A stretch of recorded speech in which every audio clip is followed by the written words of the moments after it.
turned 50. All right, I'm going to be 52. But I just turned 50 a year and a half ago. And it's unbelievable. People are always like, that's great, that's great. I'm like, no, it's not. And they're like, well, what's the alternative? I'm like, not talking to you. That's what the alternative is.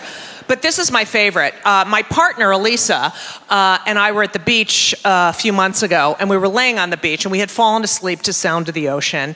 And she woke me up, and she says, Judy, I just needed to wake you up can you just look at how beautiful this beach is? I said, yeah, it's really nice. She said, no, it's really, really beautiful. I said, all right, yeah, it's great. And then she says to me, and the lighting is just perfect. And I said, you know what, you're right. And then she says to me, you know what?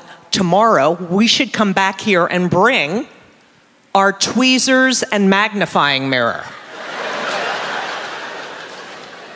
Our tweezers and magnifying mirror. Not a bottle of champagne, cheese and crackers, the vibrator. No, our tweezers and magnifying. Like, I'm gonna be on the beach going, oh my God, what the? Let me tell every man in this room, I'm not kidding.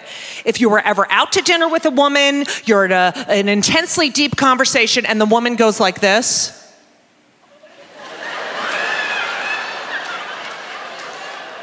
She is not listening to a word that's coming out of your mouth. Because the world has just ended until she gets that hair out of her face. I'm not kidding. It's like you cannot focus on another thing. And then sometimes I wake up in the morning, I have like a black 4-footer. People are doing tightrope exercises on it. Like, where was this yesterday? No one told me about it. I get it from everyone. I mean, my mother can't even say something nice to me. It is unbelievable. The other day, I was sitting at my desk, and my mother called me. I swear to God, this is true. And she said, what are you doing? I said, nothing. What are you doing later? I said, I'm probably going to go to the gym. Uncle Bernie broke his neck.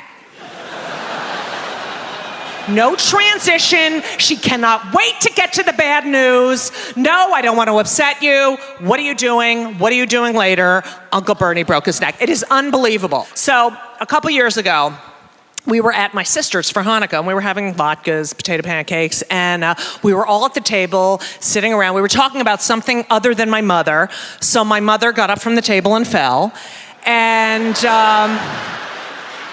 so she ended up, honest to God, she fractured her pelvis, and I felt so guilty, and I had to bring her to rehab. It's actually not bad. Like, you can put your own furniture in there.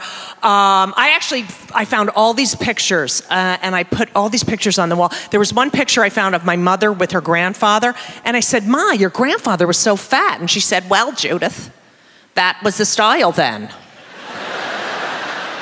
I'm like, really? When's that coming back in style? I need a modeling job, you know what I mean? But all she's been doing is been complaining about the food. She hates the food is terrible, I can't stand the food. She's gained 18 pounds since she got there, hates the food. I'm not kidding. So every day I get these phone calls, I hate the food. I get home and I see that my answering machine's blinking, because yes, I still have an answering machine. And I played the message. This is the message she left me on the phone. Judith, I have nothing. So please, when you come, bring a hunk of cheese.